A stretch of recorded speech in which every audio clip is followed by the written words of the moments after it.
Hola jóvenes, ¿qué tal? Sean todos bienvenidos nuevamente a su clase de Derecho Constitucional. Después de haber tenido una semana cultural donde se fueron a escuchar conferencias, donde se fueron a las aulas, donde se fueron al auditorio, donde algunos se fueron a set de tiro, vamos a retomar nuevamente su materia, donde hoy vamos a ver un tema muy interesante, pero no si antes recordar un poquito de lo que hemos trabajado durante este primer parcial que ya dejamos atrás. Si recuerdan, pues hemos hablado de la definición de derecho constitucional, hemos hablado de las garantías individuales, hemos hablado de un tema que fue de mucho de nombre, fue el federalismo. Historia de México, derecho, derecho penal, que ha sido muy trascendental durante la historia. Bueno, hoy vamos a ver un tema que es muy interesante, un tema que ha sido remarcado en la historia de nuestro país y se refiere a la organización del Poder Ejecutivo. Fíjense bien, este tema es de mucha controversia, ya que cuando hablamos del Poder Ejecutivo nos referimos al presidente de la República. Nos referimos a esa figura emblemática en la cual pues cae mucha responsabilidad, sobre todo por todo ese desempeño, por todo eso que él viene a hacer en un periodo durante 6 años. Hoy vamos a hablar de ello.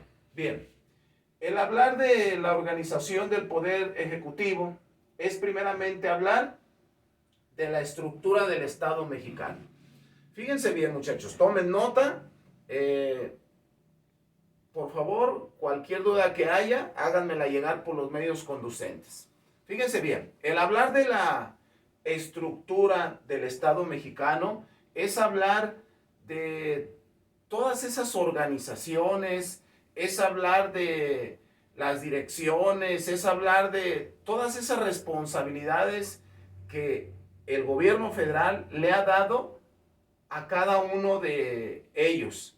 ¿Sí? Estoy hablando de secretarios de Seguridad Pública, secretarios de Educación, secretario de Marina, todas esas organizaciones, todas esas dependencias dependen del presidente de la República. Entonces, antes de hablar de este tema, vamos a hablar de las estructuras del Estado de Gobierno. Pero bueno, el hablar de este tema es hablar de una de las figuras más emblemáticas de nuestro Estado mexicano, de nuestro Estado de Derecho, y es hablar de nuestro actual presidente, Andrés Manuel López Obrador. Fíjense bien, el tema del día de hoy va centrado en el Poder Ejecutivo, esa figura que llamamos unipersonal, pues la responsabilidad del mismo se encuentra depositada, como su nombre lo dice, en el presidente de los Estados Unidos mexicanos. Esa figura que solamente la puede desempeñar uno, que es elegido democráticamente por el pueblo de México. Continuamos. El hablar de esta figura emblemática tiene funciones muy específicas. Y el hablar de esa figura unipersonal es quien cuenta para el desempeño de sus funciones con el auxilio de las Secretarías de Estado y departamentos.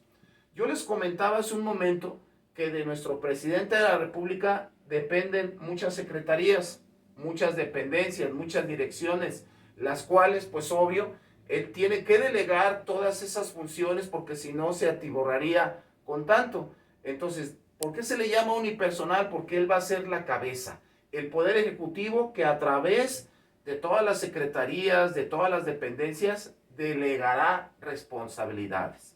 Para esto, muchachos, es importante hablar de la Constitución Política de los Estados Unidos Mexicanos. Fíjense bien, el artículo número 80, en referencia al Poder Ejecutivo, menciona el ejercicio del Supremo Poder Ejecutivo de la Unión está asignado al presidente de los Estados Unidos mexicanos. Si estoy hablando de la figura unipersonal, me refiero que la Constitución, a través del artículo número 80, le da ese Estado de Derecho para que solo una persona que ha sido elegida democráticamente se le confiera ese mando, esa manera de dirigir.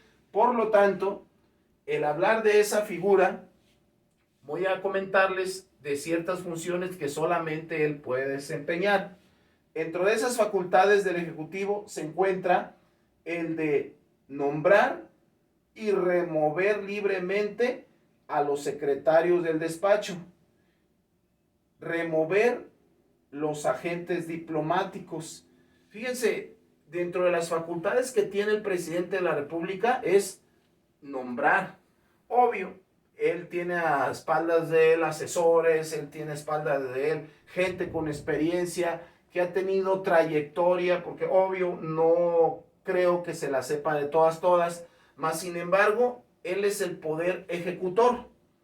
Él está, a través de él, lo respalda dentro de los tres poderes de la Unión.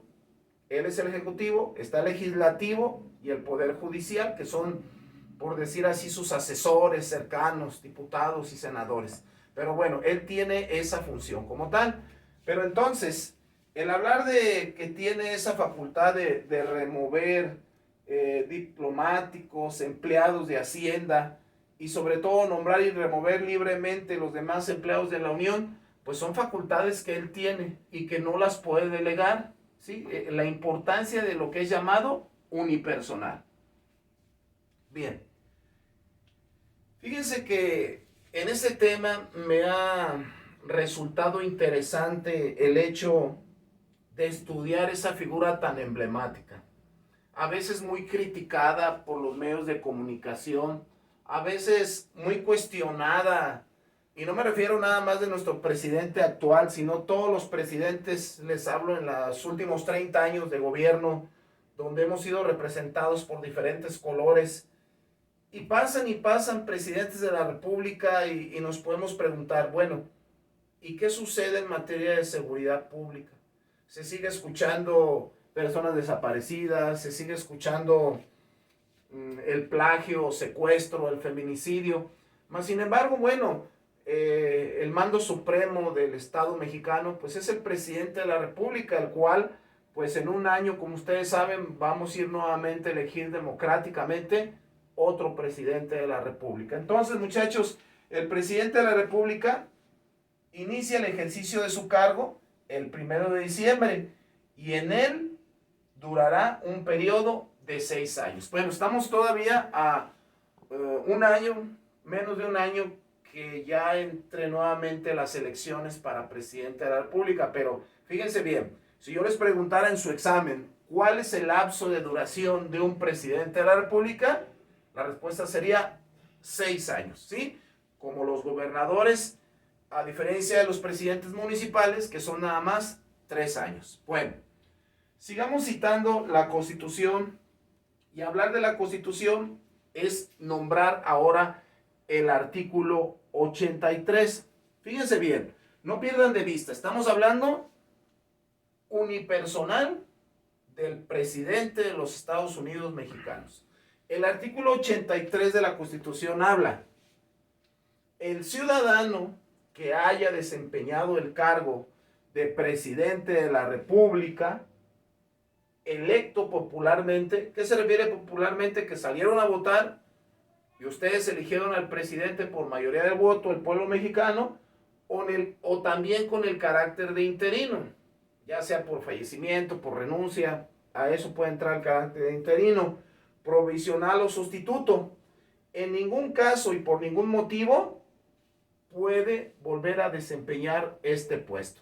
El hablar de esto, pues es un último subtema que vamos a tocar en el tema del día de hoy, de sufragio efectivo o no reelección, que son características del presidente de la República. Bien, hay algo que a mí me parece muy interesante que tenemos que comentar en el tema del día de hoy, y es hablar de una de las figuras también muy emblemáticas en el Estado mexicano, en el Estado de Derecho, y es hablar del secretario de la Defensa Nacional. un secretario de la Defensa Nacional que hoy por hoy digo una figura muy emblemática, ya que es considerado como el brazo derecho después del secretario de Gobernación que va a guiar al pueblo de México en materia de soberanía, como lo habíamos hablado anteriormente. Dentro de esas facultades que tiene el presidente de la República se encuentra con un pequeño candadito. Pequeño candadito me refiero que él nombra, él propone, pero debe de tener la aprobación, en este caso del Senado, los coroneles y demás oficiales superiores del Ejército y Fuerza Aérea Nacionales. Hoy por hoy quiero hacerles de conocimiento que nuestro secretario de la Defensa Nacional, de nombre Luis Crescencio Sandoval. Entonces estamos hablando que dentro de las funciones en específico que tiene el presidente de la República, pues es nombrar a gente de su confianza, gente con conocimiento capaz, y uno de ellos es nuestro secretario de la Defensa Nacional, Luis Crescencio Sandoval. Imagínense en materia de seguridad pública, en materia de Guardia Nacional, el Ejército, la Marina, pues es una, puedo decir, médula espinal en el Estado mexicano, ¿sí? Bueno, otro de los nombramientos o facultades que tiene el presidente de la República es nombrar al fiscal general de la República. Fíjense bien, una de las figuras que en los últimos años pues ha sido muy renombrada, muy cuestionada acerca de, en materia de delincuencia organizada, narcotráfico. Y otra de las facultades que tiene nuestro presidente de la República es nombrar y ratificar a través del Senado el fiscal general de la República. Hoy por hoy, en este gobierno que está por terminar, tenemos como fiscal general a Alejandro Gertz Manero. ¿Sí? Bueno, continuamos. El hablar de esa figura emblemática tiene funciones muy en específicos, jóvenes. Funciones que no puede delegar y que son unipersonales. No puede delegar o confiar en alguien más como tal. Y otra de las funciones que tiene es dirigir la política exterior y celebrar tratados internacionales sometiéndolos a la aprobación del Senado.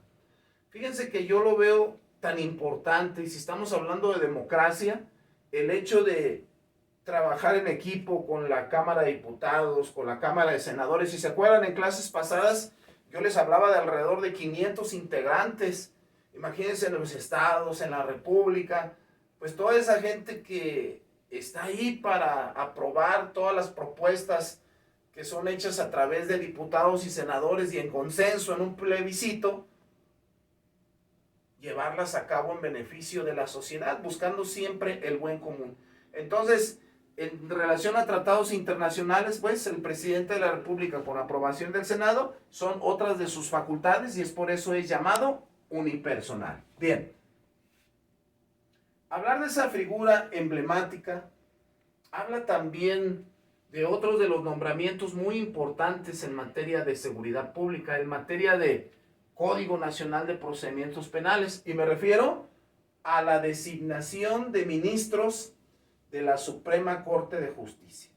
Fíjense, estamos hablando de jueces, de magistrados, estamos hablando en ese caso de la gente que administra justicia hoy por hoy dentro de los juicios orales, así como someter sus licencias y renuncias a la aprobación del propio Senado. Fíjense, aquí me llama mucho la atención y se refiere principalmente al Consejo de la Judicatura. Ese Consejo de la Judicatura donde están los jueces, los magistrados, esos que administran justicia. Entonces, dentro de sus facultades del presidente de la República está nombrarlos. Así como también yo creo que está ese candadito perfecto, ¿sí?, con la aprobación del Senado. Fíjense, yo considero que México tiene uno de los sistemas judiciales más importantes de América Latina. A veces me pregunto yo, bueno, ¿y dónde falla todo esto? Pues muchas veces no es el sistema, es la gente que está atrás de todo esto, que por medio de corrupción, por medio de delitos que están previamente tipificados en la ley, pues nos lleva al fracaso. Pero bueno, vamos continuando hablando de la figura emblemática del presidente de la República. Fíjense bien, hay otro artículo, que es el artículo 83. Fíjense bien, dice: el ciudadano que haya desempeñado el cargo de presidente de la República electo popularmente o con el carácter de interino o sustituto.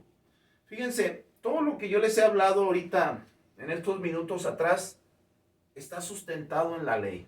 No es así como que cada gobierno es autónomo, cada gobierno puede quitar o hacer o decidir. No, acuérdense que es como los derechos humanos. Los derechos humanos son progresivos y siempre van a ir en mejora de la sociedad, jamás van a ir en detrimento de la sociedad. Entonces, en el artículo 83 nos habla pues de esa figura emblemática, ¿sí? Bueno, ese artículo nos sigue añadiendo conceptos como que ese presidente de la República provisionalmente lo lleva a la titularidad del Ejecutivo Federal. En ningún caso o por ningún motivo podrá desempeñar el mismo puesto. Fíjense, uno de los temas que yo le comentaba hace un momento: sufragio efectivo, no reelección. Un presidente de la República que fue nombrado para representarnos a nivel internacional por 6 años no se podrá volver a reelegir. Fíjense la importancia, ¿sí? Ahorita voy a proceder a mostrarles un video. Quiero que lo observen detenidamente y pongan atención, ¿sí?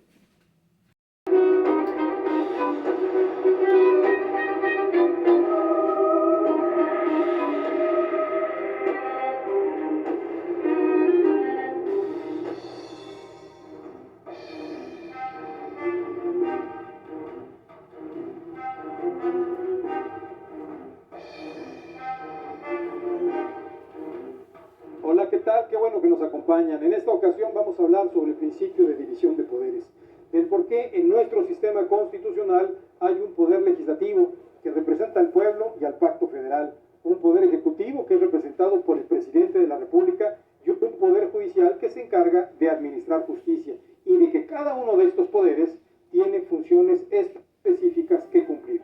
Quédese con nosotros para conocer más de la división de poderes.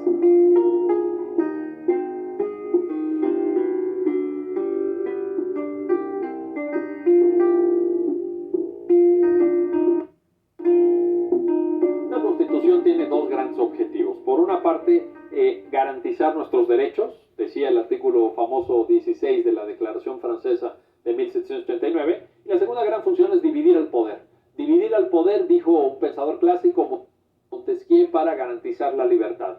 Los poderes que no están limitados se exceden en su ejercicio. Los poderes que no tienen controles llegan a violar los derechos de las personas. Así que las constituciones están para eso. Las constituciones están para dividir al poder, garantizar nuestros derechos y impedir que tanto particulares como autoridades se excedan en sus competencias o en el propio ejercicio de sus derechos.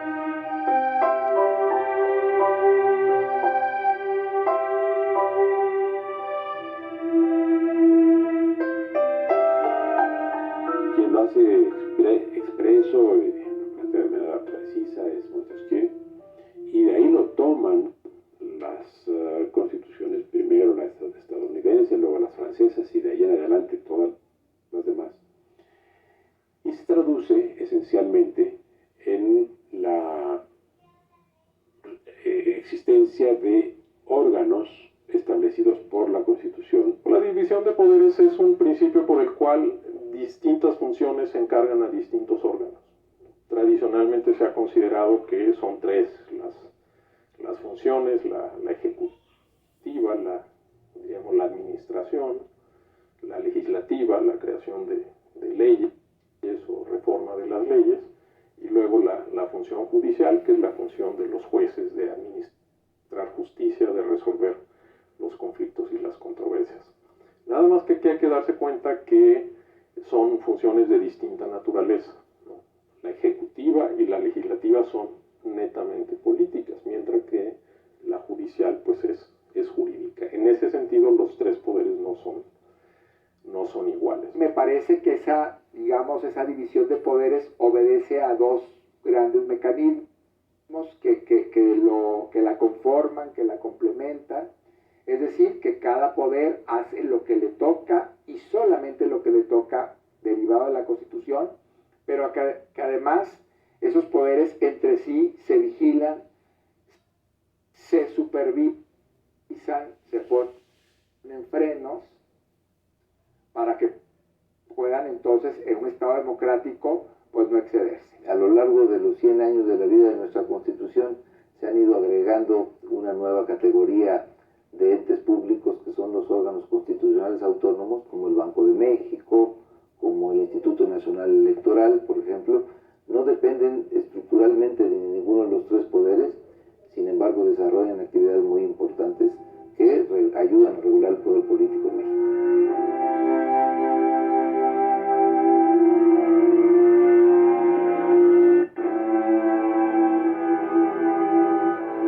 Hay que construir un sistema de controles que contemple primero una serie de controles que se produzcan dentro de cada órgano del poder.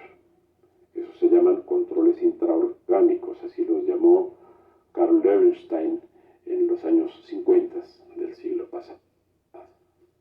Y otros controles entre los diferentes órganos del poder. Eso se llaman controles interorgánicos. Hoy, la necesidad de construir este tipo de controles es tan apremiante como lo fue desde 1917 sin que se haya hecho hasta la fecha, pero se adiciona a esa necesidad el hecho de que han aparecido múltiples órganos autónomos de carácter constitucional que tampoco son ya responsables ante ningún otro órgano del Estado.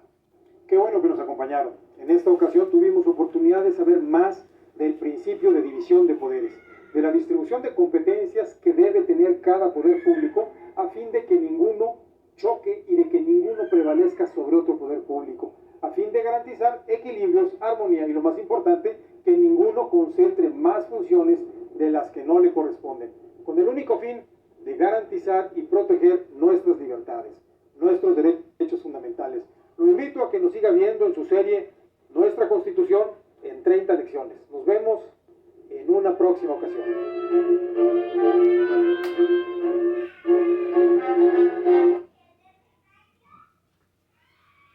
¿Se fijan, muchachos, lo interesante de los comentarios de nuestros investigadores de la UNAM, por mencionar el doctor Miguel Carbonell, que clase a clase no dejo de que ustedes escuchen sus aportaciones? No sé si escucharon, observaron en el video. ¿Por qué la división de los tres poderes? Porque cada uno de ellos tiene una función muy en específico y nadie puede hacer más allá de lo que la ley les compete. Otro investigador hablaba que se vigilan unos entre otros. Bueno, yo creo que debe de haber una supervisión, debe de haber de una manera u otra específicamente vigilar lo que hace el presidente de la República, supervisar el presidente de la República lo que hacen sus diputados, senadores, el Poder Judicial, pero todos de la mano. Fíjense, ante todo esto, cabe hablar de la teoría, en este caso del derecho, ¿sí? Y cabe hablar de ese poder, continuamos, de ese poder ejecutivo, de ese poder legislativo y ese poder judicial. Muy importante, muy emblemático. Es hablar en esos tres poderes de la Constitución Política de los Estados Unidos Mexicanos. Fíjense bien, vamos a leer detenidamente, paso a paso. La Constitución nos regula tanto los requisitos, sus funciones y sus facultades de la siguiente manera. El hecho de ser un presidente de la República no es nada más elegido democráticamente por lo que dice el pueblo o la voz populi. Sus funciones y todo lo que haga tiene que estar delimitado de una manera correcta y sobre todo saber qué tiene que hacer. Y la Constitución pues nos habla precisamente de ello. Fíjense bien, el Ejecutivo como tal, como presidente de la República, dentro de sus funciones, tiene como un número 1 aplicar la ley. Como número 2, administrar el gobierno. Administrar el gobierno, recuerden que no nada más cae en él toda la responsabilidad, tiene que delegar, porque si no se atiborraría con tanto trabajo, tantas acciones, ¿sí? El Ejecutivo, dentro de esas funciones, tiene también en el artículo 80 y el artículo 93 de la Constitución, nos habla de que se depositará el ejercicio del supremo poder ejecutivo de la Unión en un solo individuo. No hay así como que vicepresidente, subpresidente, no. Solamente la figura del presidente de la República, que se nominará en la Constitución como presidente de los Estados Unidos mexicanos, ¿sí? Y eso no lo digo yo, lo dice la Constitución. Entonces, dentro de ese poder ejecutivo, yo quiero hablar un poquito acerca del poder legislativo. Como ustedes lo saben, el poder legislativo está a cargo de los diputados y de los senadores, que son elegidos también democráticamente a través de un voto y por un periodo de 6 años. El poder legislativo tiene funciones muy específicas y muy diferentes al de la presidenta de la República. Por ejemplo, el poder legislativo crea leyes, el poder legislativo hace reformas, deroga artículos, ¿sí? Y está dividido en 2 cámaras, diputados y senadores. Entonces, ese poder legislativo, ¿sí?, está facultado dentro del artículo número 50 y 70 de nuestra Constitución, donde dice, fíjense bien a la letra, no dejen de tomar nota, por favor. El poder legislativo de los Estados Unidos mexicanos se deposita en un Congreso General que se dividirá en 2 cámaras, una de diputados y otra de senadores. Son irremovibles, ¿sí? Vienen en la ley como tal. No puede llegar un gobierno y decir, ya no va a haber diputados, ya no va a haber senadores. No, está tipificado como tal en el artículo 50 y 70. Eso nos da un Estado de Derecho, ¿sí? Entonces, el hablar de otra de las figuras también muy importantes, muchachos, dentro de los 3 poderes de la Unión, después del poder ejecutivo, está el poder judicial. Fíjense bien, no sé si ustedes se han preguntado, bueno, profesor, ¿dónde cabemos los criminólogos? ¿O cuál es la visión principal de nuestra carrera de criminología y criminalística? Aquí va enfocado en el poder judicial, donde están los magistrados, los jueces, los peritos, los policías, los ministerios públicos, todos los que de cierta manera administran y procuramos justicia. En el poder judicial, específicamente es el que se encarga de juzgar a los hombres conforme a la ley. Hablo de jueces, magistrados, con apoyo de peritos, policías, ministerios públicos que integrarán la carpeta de investigación. Entonces, el poder judicial, ¿sí?, va muy de la mano que hablemos del artículo 94 y 114 para darle fortaleza a este también que forma parte de ese poder del Estado. Y a la letra dice, se deposita el ejercicio del poder judicial de la Federación en una Suprema Corte de Justicia, en un tribunal electoral. No sé si escucharon en el video anterior, hablaba de la autonomía del INE como Supremo Tribunal Electoral. No quiere decir que está fuera de la mano del gobierno, mas sin embargo le da la autonomía este tipo de poder. Dicen tribunales colegiados y unitarios de circuito y juzgados de distrito, ¿sí? Entonces, si se fijan, el hablar de estos 3 poderes de la Unión, pues vienen en la Constitución, vienen tipificados como tal y son muy específicas sus funciones. El doctor Miguel Carbonell decía en el video, sus funciones tienen que ser específicas, no deben de rebasar lo que la ley dice, porque imagínense, si no cada quien metería mano donde sea, y esa no es la finalidad. Bueno, entonces, una vez que hablamos ya de la Constitución, es hablar de ese poder ejecutivo. Fíjense que pasan administraciones de diferentes partidos, de diferentes colores, Y yo veo que las necesidades del pueblo mexicano pues siempre van a recaer en la cabeza. Y van a recaer en la cabeza en el sentido de que, por ejemplo, tenemos lo que está pasando hoy por hoy en Guerrero, en Acapulco. Ese ciclón, esa tormenta que arrasó con el puerto de Acapulco, donde esa figura emblemática, he observado las noticias, anda visitando como tal el puerto de Acapulco, todas las municipios, delegaciones aledañas, y él es el que va representando pues la voz populi, escuchando las necesidades del pueblo. Ese poder ejecutivo que es definitivamente, yo lo considero así, el centro político y de la vida en nuestro país. Creo yo que es el que nos representa a nivel internacional. Es esa figura que, como yo se los comentaba, no se puede delegar en nadie, no puede caer en manos de los demás. Es por eso que yo lo comento como una figura muy importante, ¿sí? Entonces, el presidente de México es considerado ese jefe de partido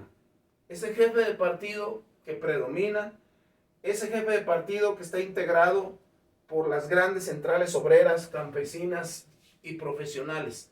Recuerden que cada uno de los ciudadanos que sale a votar es la voz de todos los ciudadanos, es la voz de todos los profesionistas, es la voz de todos los que representan un punto muy importante en la sociedad, y ese pues es representado por el presidente de México. Bueno, la importancia, fíjense bien, yo no lo dejo de leer y analizar, que existan los tres poderes de la Unión. Pero esos tres poderes de la Unión, que cada uno de ellos tenga esas funciones en específicas y no rebase más allá de lo que diga la Constitución. Y sobre todo, creo yo, deben de trabajar en conjunto. ¿Sí? Es como una cadena, es como una fábrica, es como esa parte que si un engrane no funciona, ese engrane va a perjudicar no a ellos, sino al pueblo de México.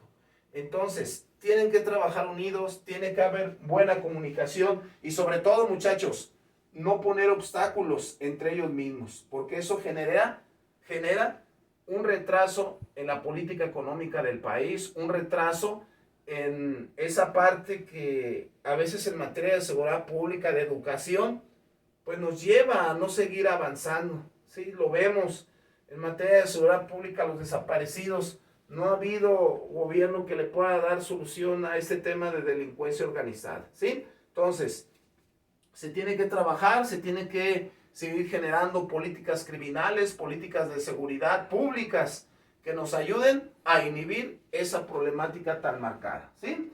Entonces, también algo que yo lo veo muy marcado y no quiero dejar de comentarlo el día de hoy, es la opinión pública. A veces mala, a veces buena, a veces lejos de construir, viene a deteriorar un trabajo que se viene haciendo. Mas, sin embargo, bueno, en los plebiscitos, en donde quiera que vamos, siempre debe de contar mucho la opinión pública, ya que a través de los controles y facultades que tiene respecto a los medios masivos de comunicación. Si se fijan, hay medios de comunicación muy amarillistas, que a veces yo creo que exceden un poquito las críticas hacia esa figura emblemática, independientemente del partido que esté en el poder. Mas, sin embargo, creo yo que, por ejemplo, en esta catástrofe de Acapulco, del estado de Guerrero, ha sido muy significativa, y ya lo decía yo hace un momento, esos tres poderes de la Unión se deben de unir para ayudar en este caso a esos ciudadanos que se les ha visto lacerado su bien jurídico tutelado, todo lo que tenía valor para ellos, su casa, su carro, sus propiedades, todo se vinieron abajo, ¿verdad? Entonces, los medios de comunicación en este caso creo yo que nos quedan a deber, ya que, pues lejos de hacer comentarios amarillistas, se debe de aportar, pues, esa labor tan importante que yo lo veo, la Guardia Nacional, el Ejército, la Marina, que son los que se encargan de proteger esa soberanía, esa seguridad al pueblo mexicano. Bien, continuamos. Esta figura emblemática, muchachos, también nos lleva a analizar otra parte muy importante del tema del día de hoy. Y me refiero a la concentración de los recursos económicos en la federación. Fíjense que esos impuestos en general que pagamos todos los ciudadanos, muchos de ellos se van a la federación. ¿Y a dónde se van, profe? Puentes, carreteras, electricidad, agua, construcciones, hospitales, todo lo que se refiere de carácter público. Ese dinero que son llamados presupuestos federales, pues están específicamente en la mano del Ejecutivo. Recuerden, no quiere decir que el presidente para allá, para acá, no. Acuérdense, todo va bajo la aprobación de diputados y senadores. Por eso esa figura unipersonal que yo considero que es la voz del pueblo de México. En los aspectos internacionales, sin que para ello exista ningún freno del Senado. Obvio, hay facultades que solamente él tiene la decisión, él la puede tomar. Y bueno, lejos de diputados y senadores, creo yo, que también tiene sus asesores personales, ¿verdad? Que si se equivoca, bueno, se trata de hacer un consenso que fuera de manera general. Entonces, si ustedes se fijan, esta figura yo creo que nadie la puede ocupar. Tiene que tener mucha capacidad. Debe de haber gente a sus alrededores de él que lo asesoren pues de una manera asertiva, porque el pueblo de México pues no requiere errores, requiere soluciones, ¿sí? Bueno, continuamos. El hablar de esta figura emblemática, hay algunos aspectos que los tenemos que analizar. Por ejemplo, el aspecto psicológico. El hablar de esta figura emblemática como unipersonal, que en lo general acepta el papel predominante del Ejecutivo sin mayor cuestionamiento. Habrá situaciones que el pueblo de México se pregunta, no, ¿por qué? Que esta decisión no fue la correcta. Bueno, ese aspecto psicológico que tiene que estar en él, la fuerza, la capacidad, la crítica, y sobre todo, como yo se los he dicho en algunas otras clases, el conocimiento es el poder, pero es el poder cuando lo llevamos a cabo. Entonces, este aspecto psicológico, el presidente de la República es constitucionalmente. ¿Qué significa constitucionalmente? Que la ley lo marca y lo dice la ley como tal. Jefe del Estado y jefe del gobierno. Políticamente es el jefe del partido predominante en el poder. ¿Se dan cuenta cómo el pueblo de México deposita en él la confianza, deposita en él y en todos los integrantes de su gabinete? Está en manos de la soberanía, la administración, justicia, federal, municipal, estatal. Es muy emblemática y muy cuestionada a veces, ¿sí? Bueno, esta figura, este cargo que yo considero es difícil y considero también que es extremadamente complicado y creo yo que me quedo corto, ¿eh? Me imagino que un presidente de la República desde las 6 de la mañana y a veces hasta horas de la madrugada, en la noche, no para, es agobiante. Agobiante en donde el talento de su titularidad debe de combinar y ponderar las distintas funciones que esta magistratura atribuyen al régimen constitucional. Fíjense, muchachos, no sé si alguna vez ustedes escucharon o se han puesto a pensar que es muy importante sobre todo conocerlo. Como licenciados en criminología y criminalística, esta figura muy emblemática pues va de la mano del Poder Judicial y con nosotros es otro bracito más muy importante, considero yo, el Poder Judicial. Bueno, para esto vamos a ver nuevamente un video, escúchenlo, tomen nota. De este video también voy a seguir hablando de la figura unipersonal del presidente de los Estados Unidos mexicanos y sobre todo que nos vaya aportando más a la clase del día de hoy. ¿Sí? El presidente de la República, esa figura unipersonal que como tal lo nombra el Estado jurídico mexicano. Vamos a escucharlo.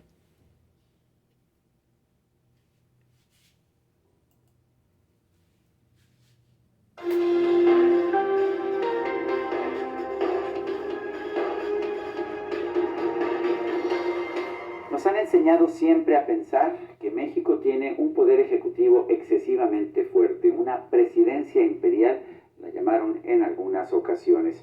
Hoy, sin embargo, quizás nos damos cuenta que las cosas no son exactamente como se pensaban. Pedro Salazar es director del Instituto de Investigaciones Jurídicas de la Universidad Nacional Autónoma de México y acaba de publicar un libro que nos obliga a reflexionar: el poder ejecutivo en la Constitución mexicana. Pedro Salazar, gracias por estar con nosotros. Al contrario, Sergio, muchas gracias por la invitación. Si yo veo tu libro, ya no me parece que la presidencia mexicana sea tan fuerte, porque de hecho parece a veces más débil que las de muchos otros países del mundo. Yo lo creo, viejo Juntillas, por las siguientes razones. Mira, si nosotros vemos el discurso de Venustiano Carranza en 1917, cuando presenta el proyecto de Constitución, que en realidad es una reforma a la Constitución de 1857, encontraremos que tiene una posición firme, clara, contundente, decidida a favor de un régimen presidencial fuerte. Sin ambajes lo dice: un presidencialismo en el que los otros poderes estuvieran sometidos al poder presidencial y en el cual incluso, así quedará plasmado en la Constitución, el poder ejecutivo sería el poder supremo de toda la Unión. Eso se vio reflejado en un conjunto de facultades constitucionales que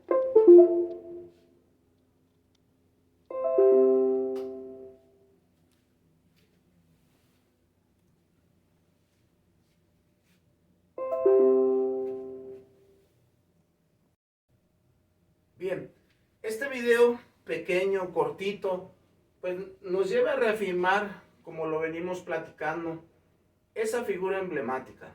Creo yo que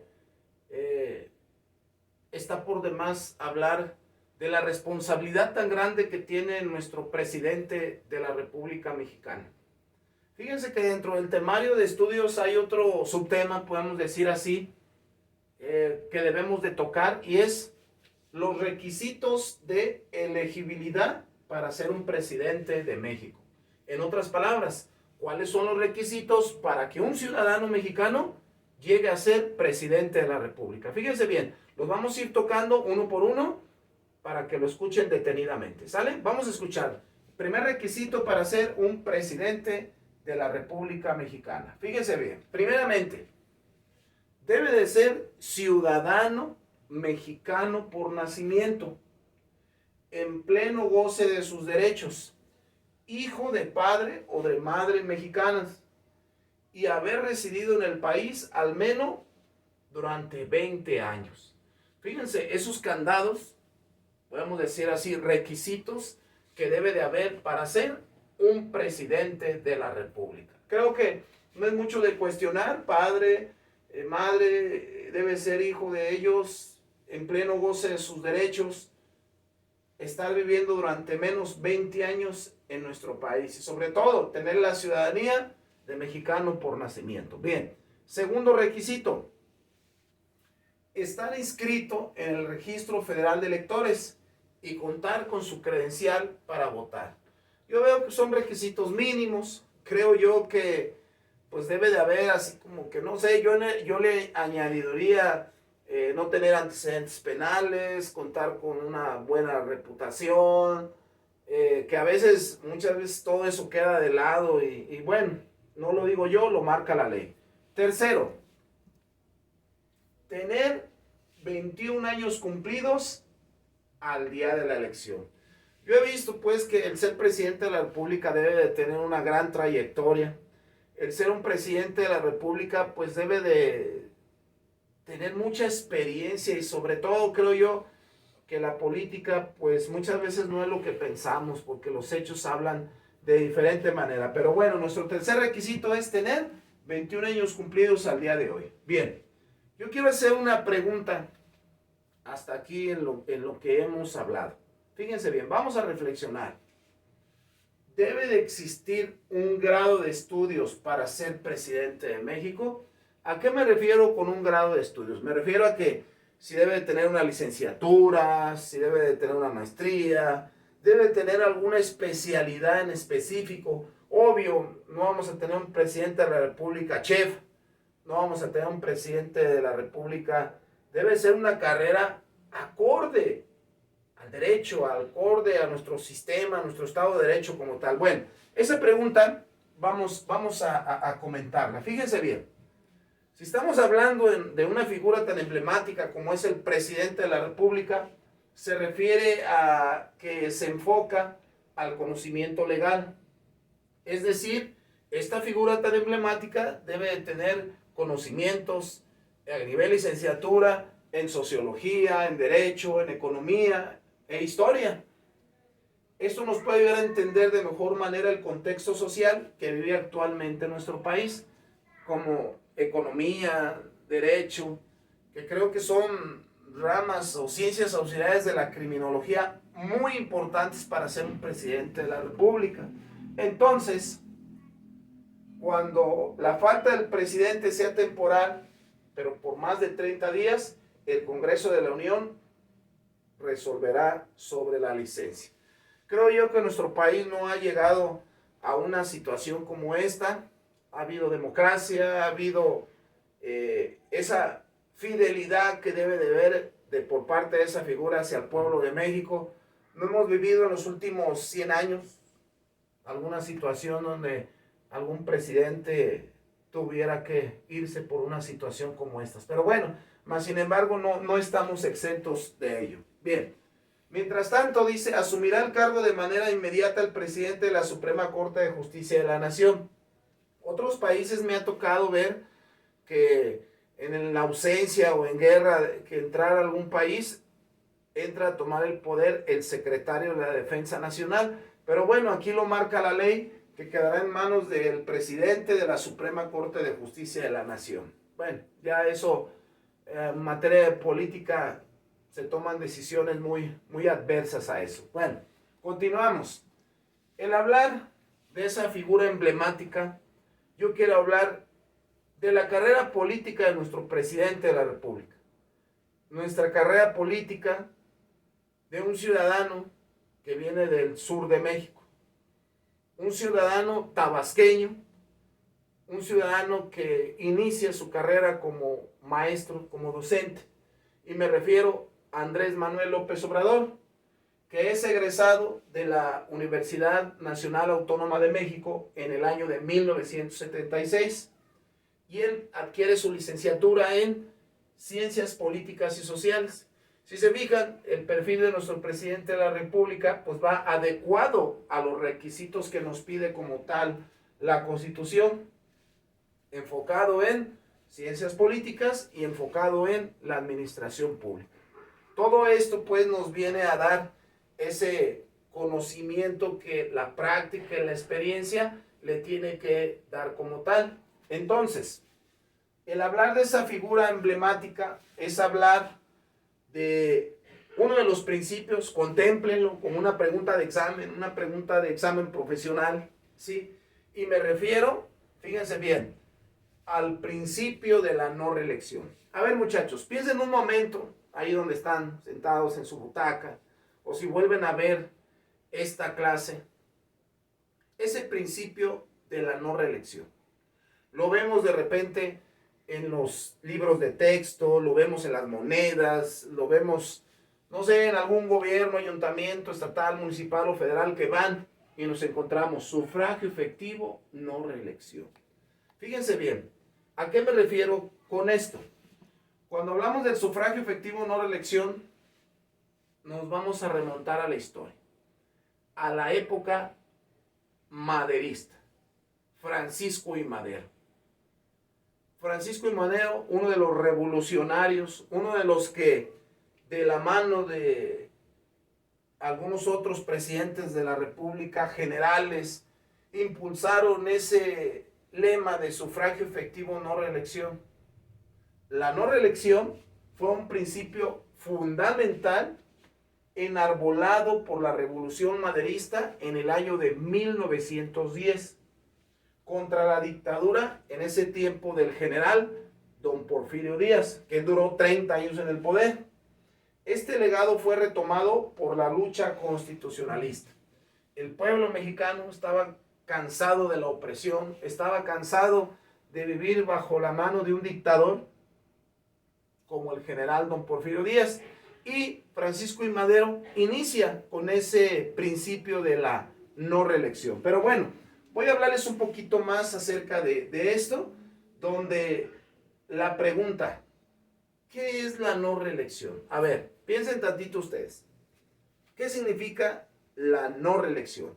Estamos hablando pues de la figura emblemática del presidente de los Estados Unidos mexicanos.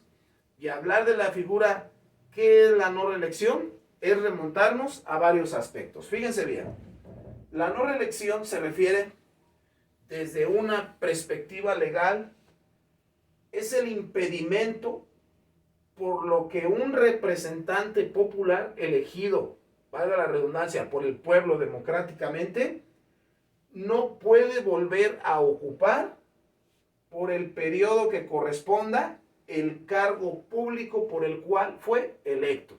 Y me refiero únicamente al presidente de los Estados Unidos mexicanos. No puede volver a ocuparlo. Una vez que terminó su mandato, tiene que decirle adiós a ese tiempo que él ocupó. Pero bueno, hablar de este personaje de Madero, también es importante hablar en el principio del sufragio efectivo, no reelección, de otros de los que aportaron mucho en la Revolución Mexicana, y me refiero a otro presidente de México llamado Venustiano Carranza. Fíjense bien, Venustiano Carranza, uno de los personajes en la historia de México, fue el primer jefe constitucionalista llamado Venustiano Carranza, uno de los que participó en la Revolución, uno de los que de la mano de Pancho Villa, de la mano de Francisco I. Madero, promovieron pues este lema de que no se deberían de reelegir, ya que pues creo que pues es sano también para nuestro México, es sano que este principio de la no reelección no se diera hoy en el 2023, sano para todos. Bueno, continuamos. El hablar de ese principio, él fue de los que expidió ese decreto en el que se modificaron diversos artículos de la Constitución de 1857. Fíjense, no sé si ustedes se han preguntado, ¿por qué duró tantos años en el poder? 3 décadas el general Porfirio Díaz. Entra este proceso maderista, Venustiano Carranza, y dicen, basta, no debe de existir una monarquía en México, debe de cambiar, y es sano que se cambien otras ideas, que se modifiquen. Entonces una de las cosas que puedo aplaudir en la Revolución Mexicana es ese cambio de que no exista la no reelección, ¿sí? Entonces, el hablar de Venustiano Carranza, el hablar de la Constitución, ¿sí?, es hablar de esa parte de la no reelección. Y él, en el tiempo de Venustiano Carranza, la historia nos dice que redujo el periodo presidencial a 4 años. Sabemos que hoy por hoy son 6 años, diputados, senadores, presidente de la República, y 3 años presidentes municipales y regidores.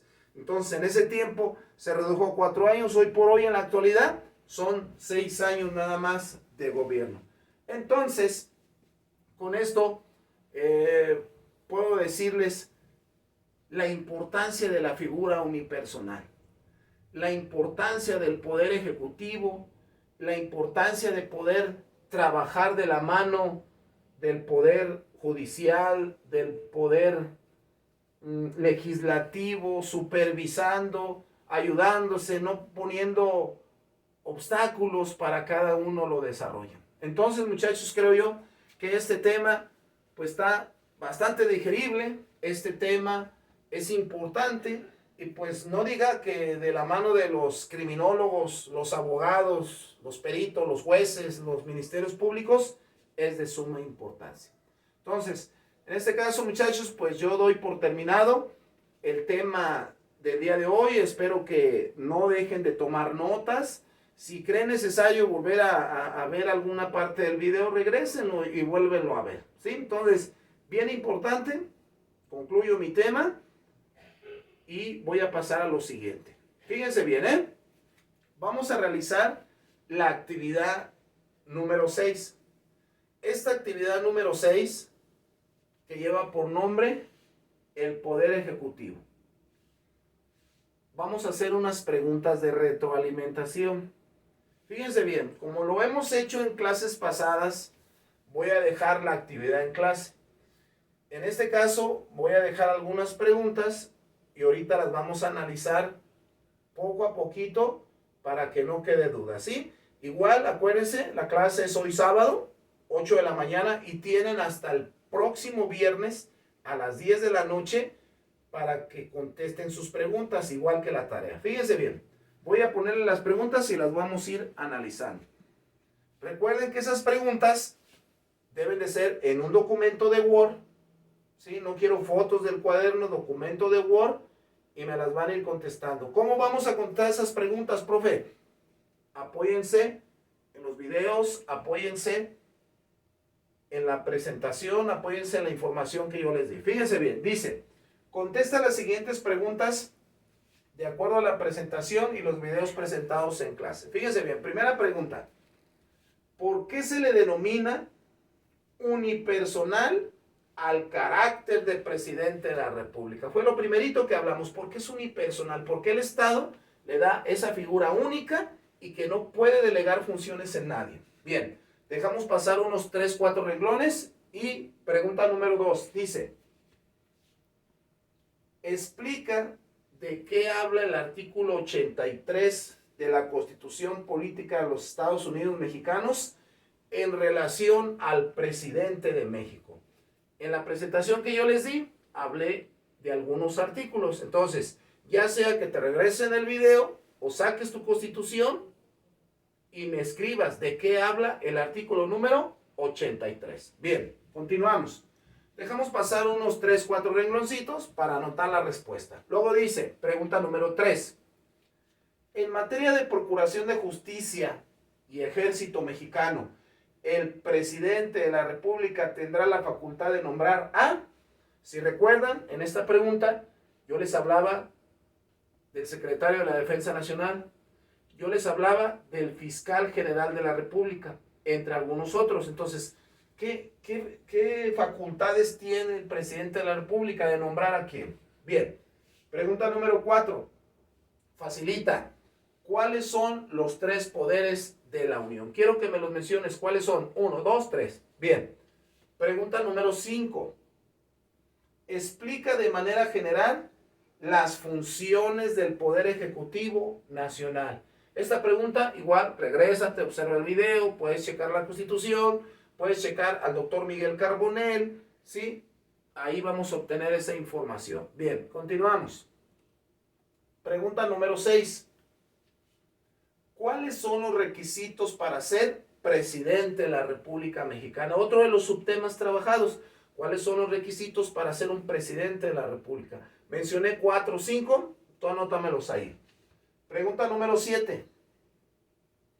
¿Qué significado tiene el principio de la no reelección? Mencióname Madero, mencióname Venustiano Carranza, mencióname la Constitución, el por qué la no reelección. ¿Cuál es el objetivo que Madero propuso para que no se reeligiera nuevamente un presidente de México? Y pregunta número 8, dejas pasar unos 5 o 6 renglones, menciona los personajes más significativos en la Revolución Mexicana que protagonizaron el sufragio efectivo, no reelección. ¿Sí? Fácil, nuevamente, continuamos. Entonces, estas preguntas nos llevan, pues, a hacer la actividad en clase, a hacer un repaso y, sobre todo, que todo quede muy escrito. Entonces, creo que no hay ningún problema. Descárguenlas en un documento de Word, léanlas, agreguen la información. Si tienen alguna duda, ustedes se han fijado que no dejo de estar muy pendiente de sus comentarios y les contesto rápidamente. Bueno, por último, ¿cuál va a ser la tarea de la próxima semana? Fíjense bien, ese tema pues se me hizo muy interesante y sobre todo creo que es la continuidad del federalismo y la próxima semana pues vamos a seguir hablando de esto y vamos a dar continuidad.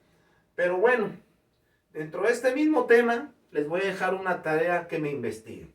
Yo les recomiendo, chequen el doctor Miguel Carbonell, chequen autores también, ¿por qué no? Luis Rodríguez Manzanera, autores como Guillermo Cepeda Lecuona, ¿sí? La tarea va a consistir en lo siguiente, me van a investigar qué es el indulto y la amnistía que se le otorga a un presidente de la República. Un ejemplo, profe. Enrique Peña Nieto termina su administración y se va a Europa. Él recibe un indulto, él recibe una amnistía. Quiero que me investiguen qué es, a quién se le da, el por qué se busca, en este caso, de acoger la figura del presidente de la República. ¿Sí? Recuerden que esta tarea debe de contener una cuartilla, letra de al 12. Si le pones a una imagen, bueno, ponle más información, ¿sí? Y sobre todo, quiero que me escribas en esa tarea una conclusión personal. ¿Cuál es la conclusión personal? Bueno, yo considero que el indulto y la amnistía se hace por estas razones, bla, bla, bla, bla, bla, y así yo me daré cuenta si este tema quedó bien entendido, ¿sí? Entonces, esta va a ser la tarea, muchachos. No dejen de preguntar sus dudas y pues no me queda más que despedirme, agradecerles su presencia y sobre todo, no dejen de mandarme sus actividades. Si se les cierra la plataforma, mándenmelo a mi correo. Cada uno ya lo tiene. Yo lo que quiero es que todos se vayan contentos, que tengan una buena calificación y sobre todo, que el conocimiento se quede ahí. Que el conocimiento sea el poder para que ustedes, futuros criminólogos, futuros representantes de ese tercer poder que es el Poder Judicial, lleven a una buena convivencia en la sociedad y sobre todo que se represente ese Estado de Derecho.